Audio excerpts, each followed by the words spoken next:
How are we? Welcome to another edition of XFeed. Today, I'm having a roll call for the most passionate people that you can find because I think that's the ingredient, the thing that is missing out here in Web 3. All right, we're good to go on abstract. So I want to give a little bit of a backstory. I might need to move myself. Where do we want to move it? We'll move it. Yeah, go over here for now. Yeah, that works. Okay, so I like the NFL draft caps. If you haven't seen, here's an example of the Houston Texans. I don't know why, but I just watched the hell out of the NFL draft. And I enjoyed just the prospect of it. You know what?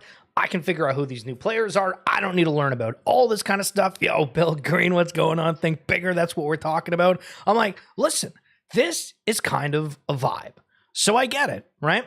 And I start watching all the games back. And then look at this, right in the top corner. Look at this ref right here, right here. Boom, right over the pylon. So I'm watching these games. I'm having the absolute time of my life. I'm learning about these different players. And I'm just like, man, I feel passionate about this. Now I want to get like Houston Texan gears. I want to watch these games. And I just feel generally motivated.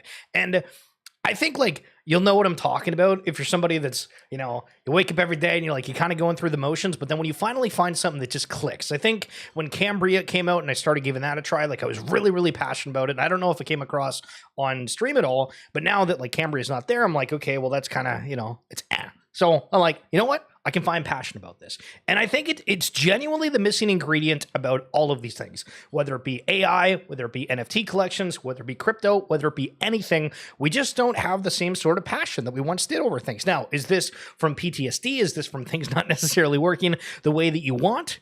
It's something that we need. And when it comes back and when everybody's feeling it, I'm telling you, watch out because things are going to get crazy. So I started going down the rabbit hole and I'll make a little bit of an argument here. And I was like, okay, so I'm FOMOing over being an NFL fan. What do I do? Do I go and I purchase NFL all day moments, right? Do I go and purchase player physical cards? Do I go and buy merchandise? Do I go and buy tickets and I'm going to come visit Mr. Bill Green in the US next year? You know what I mean? Like, what do you exactly do? And so I jumped over to NFL all day because, again, it was the draft specifically that I was interested in. Buy and sell. Yeah. Okay? And if you haven't checked this out, this is basically the same as NBA Top Shot where you have a bunch of moments that you can purchase, and you go over to packs, and for the next 33 days, they have the 2025 draft. And when you look at these packs, they contain 5 moments, one with a guaranteed first-round pick and the NFL moment. But what I thought was sort of weird about this, and it doesn't really show the right way here, but if I just type in draft, does that work here? Yeah. So here's the thing. You can pre-order a moment, essentially. Now, you can get it from the pack. You can go and buy it. Like, let's say you're a Travis Hunter fan. I can buy his first rookie debut moment right now for $49. And I don't think you can do that in physical cards. So this is, one of the first moments that I'm like, oh, that's actually kind of cool to have happen here in Web3 where you can have a pre-order. You can speculate on things. Obviously, within the packs, there's a little bit of like a lottery type aspect. But then you scroll down and you're like, whoa, hold on a second. So they have the 3rd or 4th round offense. So then it's just a complete lottery. And maybe some of the players end up working out. But I just thought I would share that with you because I'm like, damn, this is kind of cool. But ultimately, back to the initial point here with all of this is what, like for myself, I'm kind of betting on the future being digital collecting if I choose to collect through NFL all day. If I go and try to choose and purchase some of the cards that are like physical ones, well, okay, we already know that there's an established market out there. I'm going to have to go through more effort from, selling and purchasing cards through the mail, having to deal with international shipping dependently as well.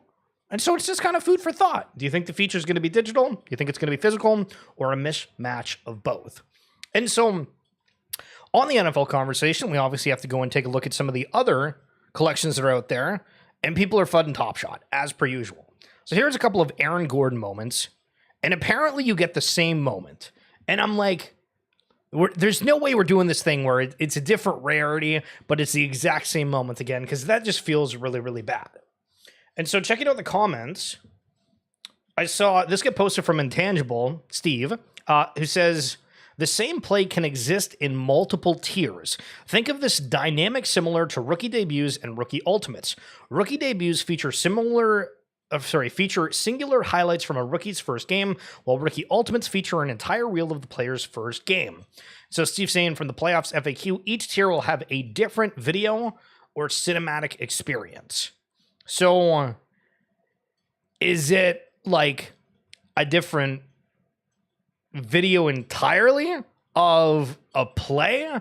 Is this a different angle of the exact same play? I don't know. I just feel like it's sort of odd to have the exact same look on the front. Sure, you can say like the rarity off of the sides of like the thumbnail for the moment, but I don't know. Listen, I think we can do better than that. But the other component that would be of value for going within the Web3 realms, and I imagine this very much happens with physicals as well, but you can find a buyer at almost any price. So Buddy buys it for $531 like 2 days ago, right? $531. And then a few days later, sells it for $824. Just because somebody listed it low, they threw out the offer, bada boom, bada bang. Easy money. Easy money. Yo, Jeremy. What's going on, brother? How we doing? So Project V. Have you ever heard of Project V? This is back in 2023. All right. And I just started like going down the rabbit hole of this because battle royales were huge and everybody started doing one. So this Project VFN was Courage, Nick Merckx, Ninja, Cypher, and Tim the Tapman, joining forces to create an ambitious battle royale inside of UEFN.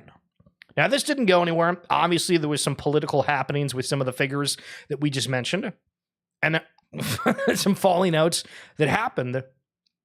But it's kind of nuts to think about, well, hold on, what happened with that? Did they just completely stop building it whatsoever? And then we continue with the battle royale genre. If you guys have played Off the Grid, $1,300 sale for this like golden monkey mask. Am I going to Ape Fest? I don't know. I doubt it. I need to renew my passport. It's in Vegas though. Bill Green, you being in Vegas, brother? So yeah, they bought a gold. I don't know. Would you pay $1,000 for that? I guess it doesn't really matter if you'd pay $1,000 for it because somebody out there would pay $1,000. But these are the narratives. And I have to ask you, do you remember the last time something sold that went like beyond Web3? Because I think the last one was the one-of-one key sale from Mongrel, the Fortnite Pro that won it and then sold it for $1 million. I think that was the last like really, really big sale that proliferated Web3. Curious if you guys got another one. Okay. So Zedrun has been back in the news because they've started doing this thing called Zed Champions, I believe. And there was this thread that gave you the history of all of these horses. And if you caught the stream last week, I know we do one every day. I want to say it was Friday, maybe it was Thursday, but we went through a whole bunch of NFTs that just didn't work and things kind of collapsed for one reason or another. And it is sort of insane that Zedrun is still around, even though there was quite a sort of negative history. So we'll go through this kind of quickly. But if you've not heard this, oh boy, we lived it. In 2021, digital horses sold for up to $36,900 each. Today, their owners can't even give them away.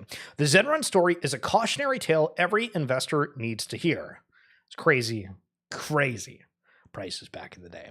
Early believers poured in 6 to 7 figures, convinced they were buying digital assets that would race and breed for as long as the game existed, a digital legacy in the making.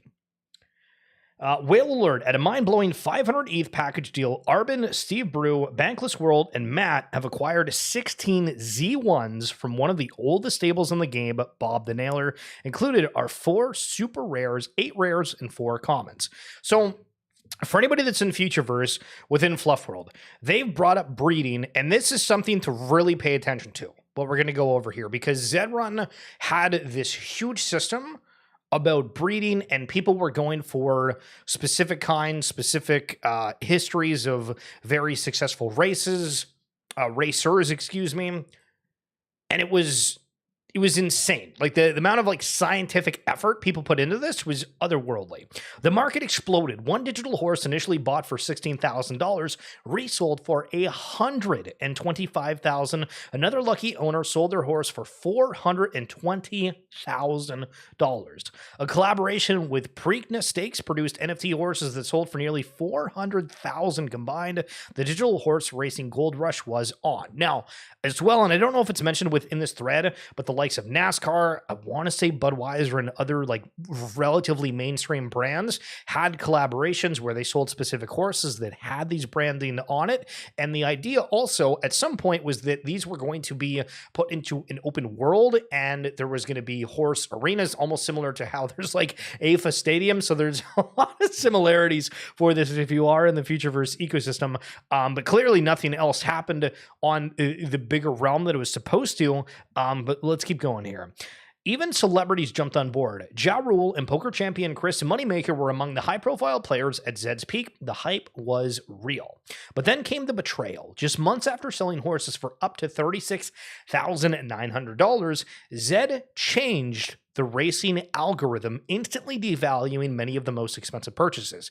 And this is something I've been a huge, I guess we'll call it like an advocate of like NFT, crypto, Web3. I love all of this. I think it's super interesting, but there's a lot of scary things here where things aren't necessarily immutable and certain ecosystems can get changed in a flash. And we would say, 9 times out of 10, we'd think, oh, you know what? Almost any kind of update should be a good one. But in certain cases, and sometimes more often than not, not the greatest like here.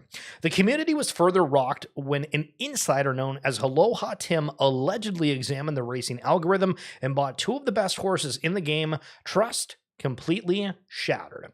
As outrage grew, Zed continued to fumble with every decision. Multiple heads of product cycled through, while basic bugs remained unfixed. The writing was on the wall. And yeah, I remember there was a lot of changes within like some of the top players, some of the top individuals within the company itself. And there was a lot, there was a lot of drama. Then Zed made a crushing announcement, a migration to a new game with vague compensation details for existing owners. Translation, your expensive horses, worthless. What came next was a slap in the face. Zed Champions was announced as a future, while original Zed horses that cost tens of thousands would effectively become glorified JPEGs. The reward system for Zed Champions was a masterclass in disrespect. People who invested 5 to 6 figures received almost nothing, while newcomers who bought cheap horses from departing players were heavily rewarded.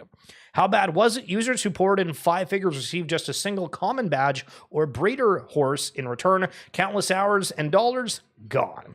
In a final middle finger to loyalty, they rebranded from Zed Run to Zed Champions and switched chains from Polygon to Base, hoping to bury their shameful history. Today, original supporters who invested $36,900 per horse are left holding worthless digital art. From $36,900 to practically zero, this isn't just about NFTs falling from grace. It's about a company that happily took millions from believers. So, if you were in a good mood, I am absolutely sorry for ruining it, but kind of crazy to think of just the heights that certain things have had and thinking, damn, like this is going to be really cool. And the idea, again, you have these horses, you put them in races, you put them in high stakes one, you can put them in lower stakes one, you can breed them, and the supply just got completely outraged.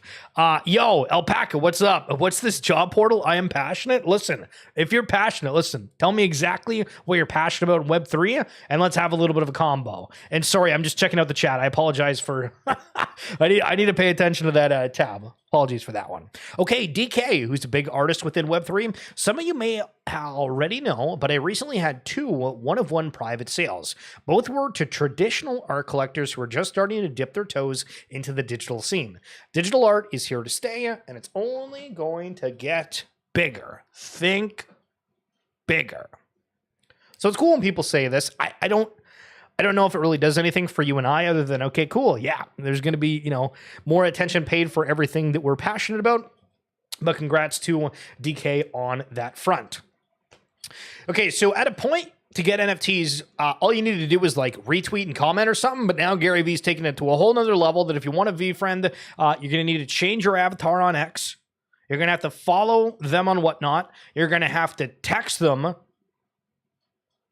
and then really lean into the community, whatever the hell that means, and then leave your wallet address. So this has gotten 193,000 views, 636 comments. If you want to win a V-Friend, again, that's like 2 ETH or something crazy out there. Yo, Abstract Hercules, what's poppin', man? Yo, coming in on the crazy Gary V, eh? I'm trying to think, like, have any of you guys been out to, like, VCon? I was recounting my time there, and, you know, when I went, I, like, you know, when you put your face out there, you'll have like interactions you probably wouldn't otherwise, because a lot of people just have like their NFT, so you don't like actually know what the hell anybody looks like. And it was like, oh, yo, Schiller, what's up? And I'm like, hey, who the hell are you? And then they would say, or they'd show the profile like, oh, yo, what's up? And it was funny and cool. And it's like, man, the sort of people you can meet out there in like Web3, it's like you kind of become like instant friends when you meet people. And it's just neat. It's really cool. Except for the fact that when like the original VCon tickets were out, they were like 2 ETH, and then they were they were like very quickly not 2 ETH after that. After that original airdrop happened for people that were going to attend the events. Okay, another question for you, and we could use this for any collection, but we'll just keep with the theme that they've had there. Would you go with 1 Bored Ape, or would you go with 6 Mutant Apes? I have to say, I would probably, like, no matter the collection, I think that I would go with like more.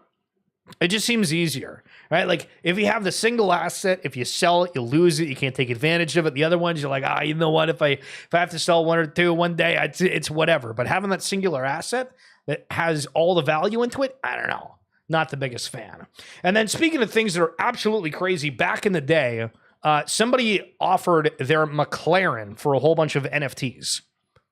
So bring me back to the day when people wanted to trade cars for a bunch of NFTs. I'd be hella down with that. Okay, so we had a thread that was kind of bad about Zedrun, and I saw this, and I to be honest, I know that I'm in my own little world out here, but I don't know what this is, so let's learn together. Funniest Web3 gaming rug in a while. Go on Ronin for the hype, then choose some weird-ass protocol called Cross, and decide to launch their token on it while every holder is holding their NFTs on Ronin. Then when Sky Mavis team isn't happy about and they decide to remove Ragnarok NFTs, the team is suddenly surprised about it. Huh? A message to the Ragnarok Monster World community. Dear Ragnarok Monster World community, and everybody here, apparently, listen, let's try to make it just not about your community, okay? We're reading this too. We are deeply saddened by the recent announcement made by Sky Mavis. However, we believe it is important to make one thing very clear. This situation is not simply about the relationship between OX and Sky Mavis. It affects the entire Ragnarok Monster community that has flourished within the Ronin ecosystem.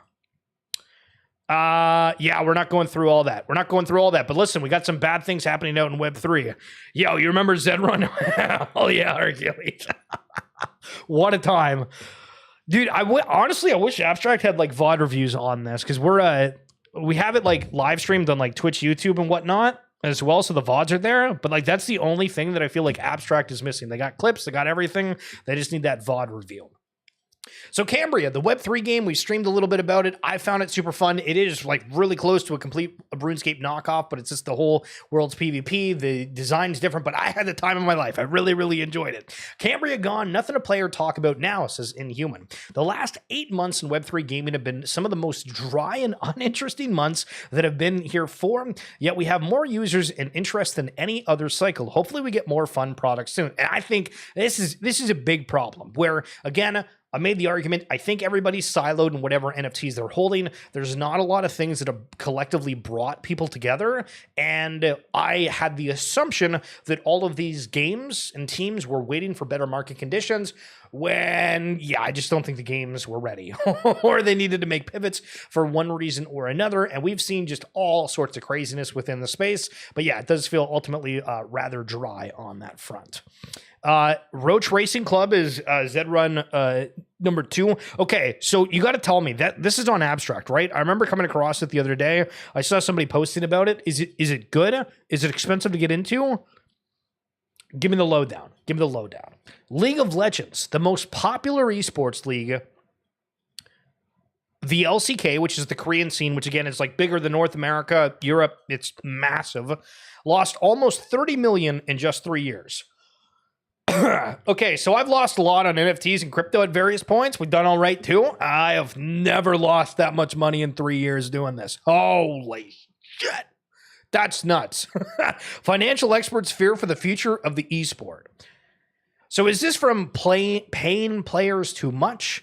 Is this from not being able to monetize? Is this a problem with the game itself not offering subsidies? Because currently, and this is why I've been like preaching about, I think esports and blockchain is going to have this mega moment at some point. And if you're not watching esports religiously, that's cool. But we've heard complaints from Call of Duty, from League of Legends, from all this stuff about funding. And we know that like the games, Riot Games as an example, who's the creators of League of Legends, they make an absolute killing. But what do they do to support the teams? Well, if a team wins Worlds, which is like a UEFA Champions League type victory, which is very, very hard to get, those players will each get like one skin within the game. And I think there's like 50% of that particular skin that goes to those players or maybe the team. But then like recently they had something where you could buy an emote to support a team, and like 25 cents from each purchase goes to the team. So, I mean, like, to work with that for a second, so let's say 25 cents, and optimistically, we say 100,000 people do buy that. So that would be $25,000 in a year given to a team that has to pay 5 players, team, room and board, travel to all of these locations and whatnot, travel internationally if they make these tournaments as well. How the hell does that work? And again, the 100,000 is probably extraordinarily optimistic because they've done some studies of like esports people don't really buy or support anything within the esport. Yeah, it's cool, man. I've only been playing for free. Check it out on stream. Yo, okay. You know what? Bet. How do we find that? Do I just go on like abstract? 1 second. Abstract Roach game. Roach Racing. There we go. Phase 2 Chain Reaction beta is now live. The game. Gamified trading competitions where trading becomes a fun, fast-paced game set in the wicked nanoverse. Predict real-time markets, hit the bank, and experience the thrill of competitive trading. So here I am, thinking this Roach Racing is going to be some kind of thing where we just bet on games, but we're going to the bank, and we have to competitively trade. So they have a boost mechanic. Wait for the perfect entry and open your position. Close it for the right moment to get the boost. And it's got Pengu highlighted within there. Meet your hero, a cockroach. Players step into the role of coaches managing their Roach portfolio to level up and customize their NFT cyber runners. You can play with friends, race for rewards, and choose your platform. You can get via browser, progressive web, or Telegram. You know, that actually sounds pretty cool. Yo, not bad. You can play it for token or points. Points is free to play. Hell yeah. Do they end up having a badge or nah? That's cool. That's very cool. But yeah, so esports are in like a pretty tough place on that front. Okay, Animoca Brands. What the hell's going on with Animoca Brands? They were like all over everything. I thought they invested in Zedrun. They did the thing with Futureverse. They had like a whole bunch of their own games. But I mean, Inhuman just said how there's like, it's dry within Web3 gaming. There's nothing going on. It's, where the hell's Animoca?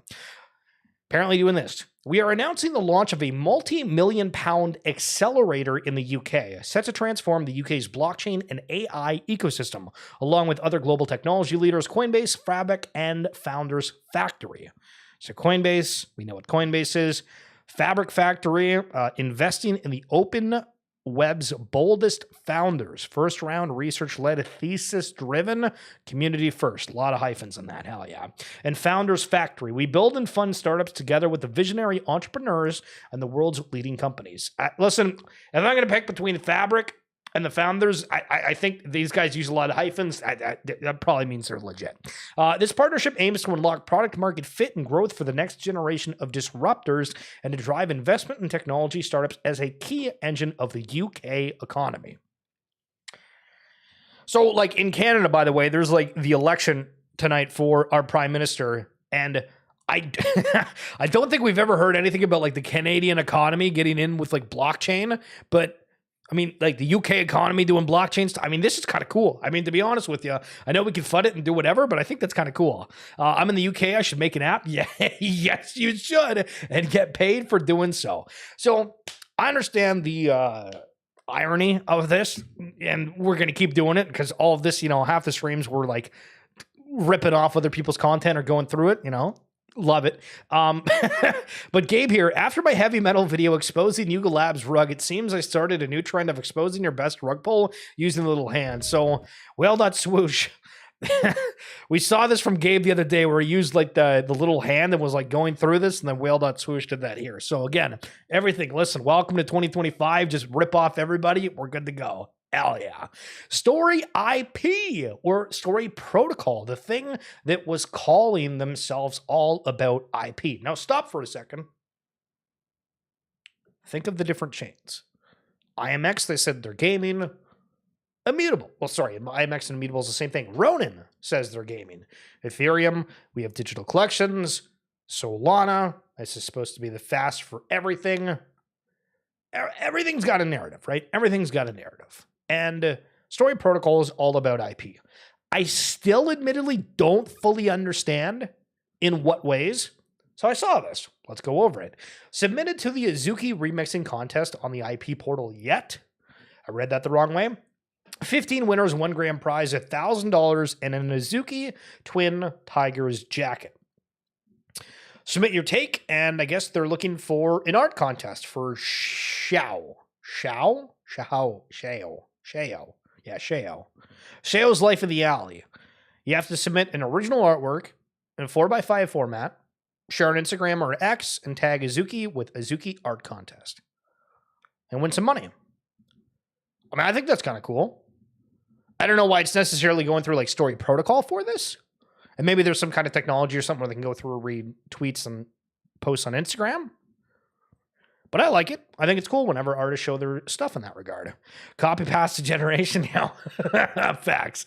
The Meebits 4th anniversary is on Saturday, May 3rd, and we will be celebrating over the next couple of weeks. We'll be taking a snapshot this Friday at 10 a.m. Eastern. Consider this an announcement of an announcement in Web3 fashion. So we saw the announcement the other day as well that for the Think Agents, they are having a collaboration with Meebits where you can have your Meebit as like your avatar within the Think Agent protocol for souls. And that's kind of cool, but it does seem like there's a little bit more for Meebits. So there you go.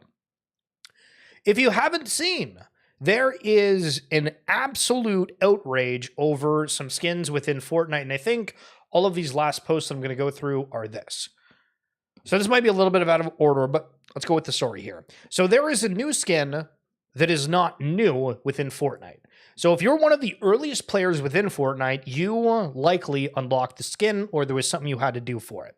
They are now bringing this back, and it has caused a pretty viral moment where you have very notable streamers saying, I'm not buying this out of respect for people that previously owned it. You have people defending, saying, well, you know what? It's not intended to be a disrespect for the people that had it before, but there's so many streamers that have been using this, and now other people are able to do it, so they want to purchase it. And we're actually seeing conversations around NFTs in the comments below each. Don't buy the Andromeda skin if you respect OG Fortnite players. It's more than a skin, it's a symbol of their early commitment and grind. Let them keep their exclusivity, show your respect by appreciating its rarity, not owning it. Some things are better left untouched. Okay, there's one comment of it, right? We saw this comment as well. A lot of kids who are playing Fortnite want to have these items as they've seen videos of their favorite streamers using them. The grandson bought Renegade Raider and told me to get it. I said it wasn't OG, so I don't need it. Kids don't see this as a sign of disrespect. They see it as a cool skin. Some adults getting into the game as well just want them to each their own. Hold on, and then these last two, hold on, we still got a little bit more. And so Clicks out here making a comment, and again, Clicks is like one of the biggest Fortnite streamers out there. You go on Twitch, always some of the top charts. Out of respect for the OG Bandit owners, I will not be buying this skin. And this is what it is. So this is, I'm like, oh, okay, so this is a Borderlands skin? It's great to see exclusivity die. Everyone deserves a chance to own the older skins that haven't been in the shop for years. So again, maybe this is irrelevant because you don't care about Fortnite, but the conversation around NFTs, owning something that was previously exclusive, or people that bought it back in the day, assuming it was exclusive, and then that not end up being the case. Kind of weird. GTA could be one of the best crypto ecosystems we've ever seen if they incorporate it. Just imagine. True. Well, I guess the question with that is, are they? Will they? Do they care to? But I agree. MasterCard, today we announced our end-to-end capabilities to support stablecoins, ensuring payments can be made or received using them anytime, anywhere. Alongside proven leaders across Web3, finance and fintech, we're empowering consumers and businesses to use stablecoins as easily as the money in their bank account. This stuff's just weird. I'm going to be honest with you. It's weird. Over the last couple of years, you're kind of terrified of like, oh man, what if all this stuff just goes to hell? We're in this industry. We think that it's kind of cool, the future of money and all this stuff. What's going to happen for regulations, and then MasterCard and everyone else is like, hell yeah, we're jumping in with you. Love to see it. So Mikey Anderson here from the Think Team with a very interesting quote tweet from a post. He says, expect a wave of company announcements on becoming AI first. Read Duolingo's approach. It basically says that each person's job becomes to train their AI replacement. Are you ready for this to become your industry? And this is a quote from Duolingo's documents of some sort. We'll be rolling out a few constructive constraints to help guide the shift. We'll gradually stop using contractors to do work that AI can handle. AI use will be part of what we look for in hiring. AI use will be part of what we evaluate in performance reviews. Headcount will only be given if a team cannot automate more of their work, and most functions will have specific initiatives to fundamentally change how they work. So I'm into the big component of like, if you've used out there, you've seen the tooling, maybe your specific industry doesn't have like many tools out there for it, but once you use it, you're like, oh my God, I can find things quicker. And one of the biggest notorieties that I've seen from just your average person lately is them saying, well, instead of like going to Google or something, I asked ChatGPT and it comes up way quicker with a way more detailed response, or gives me the exact thing that I'm looking for way quicker than me having to go through like a bunch of different sites, seeing what's right. And sure, some of the information could be wrong at points, but it's like, damn, people are jumping on that train, and they're jumping on that train fast. But that's going to be it for this edition of XFeed, guys. Thank you so much for coming through. Hope you enjoyed this. Listen, we got NHL, we got NBA, we got the Canadian election, we got all this kind of crazy stuff, and you chose your night to come and hang out with me. So thank you very much, yo, Jeremy, Mr. Bill Green, and over on the Abstract chat. It was actually cool that we had some people hanging out there. So Abstract, Heracles, is that how we say it, or would you say it Hercules? Because I stole the name. Unbelievable. And Alpaca, thank you guys so much for coming on through. Hope to see you on an Abstract stream soon too. And we do stream every day, Monday through Friday, and it's like 30 minutes at whatever point, usually a little bit later in the day. But thanks so much for coming through. I'll see you tomorrow. Base.